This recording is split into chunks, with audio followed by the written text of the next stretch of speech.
Pasok na sa eskwela, baon ko isang piraso na tinapa.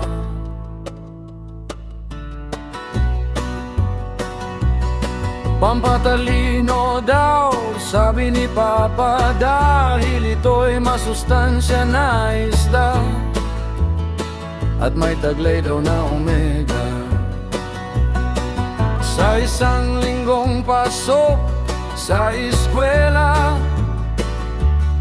araw-araw ding baon na itinapa. Palilinawin daw ang aking mata, maganda pag nangopya sa exam namin. Mahaba resulta ay itlog at bokya. Malakas ang tama ng baon kong tinapa. Pinausukan na isda, ako'y makimasigla.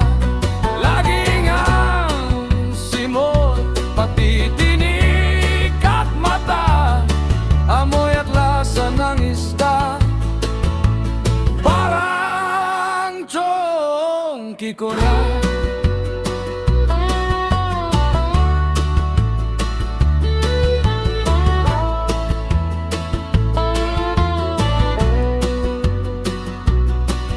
Ito lang ang kaya kong bahunin, mas sosyal pa nga ako kung tutusin. Di kagaya sa ibang kaklase, baon ay mantika at asin.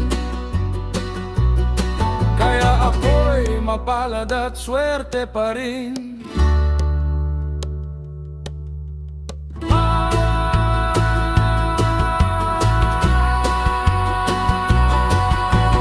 Tawag sa amin ay magtitinapa,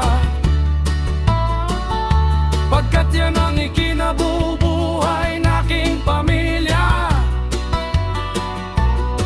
Kaya order na kayo at i-deliver ko na. Buy one, take one, naka-promo pa.